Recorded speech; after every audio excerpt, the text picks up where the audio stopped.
श्री शिवाय नमस्तुभ्यम। भोलेनाथ की कृपा आप सभी भक्तों पर हमेशा बनी रहे। आइए सुनते हैं श्रावण मास महात्म्य का 11वां अध्याय। सनत कुमार बोले, हे देव, श्रावण मास के वारों के सभी व्रतों को मैंने आपसे सुना, किंतु आपके वचन अमृत का पान करके मेरी तृप्ति नहीं हो रही है। हे प्रभु, श्रावण के समान अन्य कोई भी मास नहीं है, ऐसा मुझे प्रतीत होता है। अतः अब आप तिथियों का महात्म्य बताइए। ईश्वर बोले, हे सनत कुमार, मासों में कार्तिक मास श्रेष्ठ है, उससे भी श्रेष्ठ माघ मास कहा गया है। उस माघ से भी श्रेष्ठ वैशाख है और उससे भी श्रेष्ठ मार्गशीर्ष है, जो श्री हरि को अत्यंत प्रिय है। विश्वरूप भगवान से उत्पन्न होने वाले ये चारों मास मुझे प्रिय हैं, किंतु 12 मासों में श्रावण तो साक्षात शिव का रूप है। हे सनत कुमार, श्रावण मास में सभी तिथियां व्रत युक्त हैं, फिर भी मैं उनमें प्रधान रूप से कुछ उत्तम तिथियों को आपको बता रहा हूँ। सर्वप्रथम मैं तिथि तथा वार से मिश्रित व्रत आपको बताता हूँ। श्रावण मास में जब प्रतिपदा तिथि में सोमवार हो तो उस महीने में 5 सोमवार पड़ते हैं। उस श्रावण मास में मनुष्यों को रोटक नामक व्रत करना चाहिए। यह रोटक नामक व्रत 3.5 महीने का भी होता है। यह लक्ष्मी की वृद्धि करने वाला तथा सभी मनोरथों को सिद्धि करने वाला है।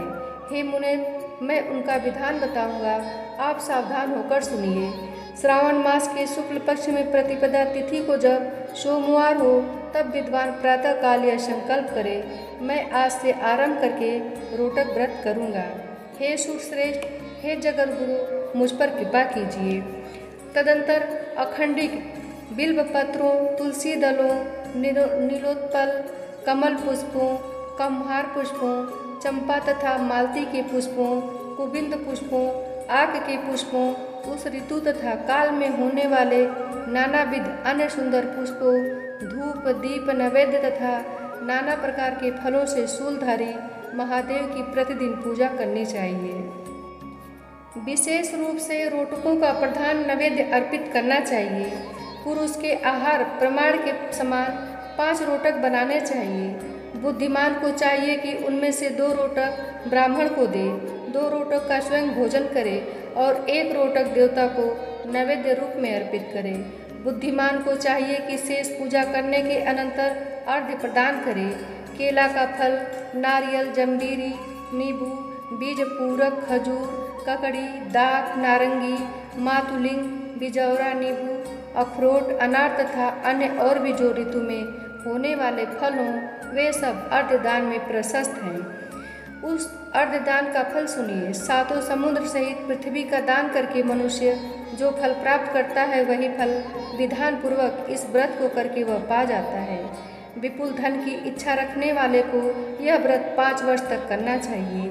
इसके बाद रोटक नामक व्रत का उद्यापन करना चाहिए। उद्यापन कृत्य के लिए सोने तथा चांदी के 2 रोटक बनाए। प्रथम दिन अधिवासन करके प्रातःकाल शिव मंत्र के द्वारा घृत तथा उत्तम बिल्व पत्रों से हवन करें।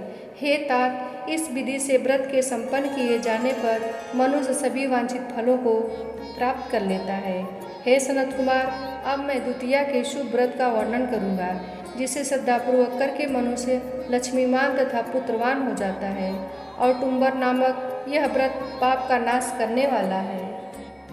शुभ सावन का महीना आने पर द्वितीया तिथि को प्रातःकाल संकल्प करके बुद्धिमान विधिपूर्वक व्रत करना चाहिए। इस व्रत को करने वाला स्त्री हो या पुरुष, वह सभी संपदाओं का पात्र हो जाता है।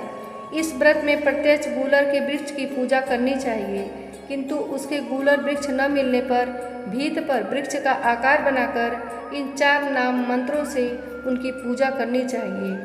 हे उटुम्बर, आपको नमस्कार है। हे हेम पुष्पक, आपको नमस्कार है। जंतु सहित फल से युक्त तथा रक्त अंड तुल्य फल वाले आपको नमस्कार है।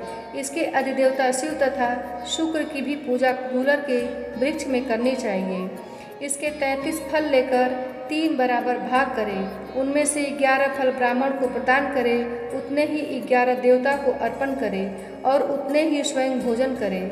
उस दिन अन्न का आहार नहीं करना चाहिए। शिव तथा शुक्र का विधिवत पूजन करके रात में जागरण करना चाहिए।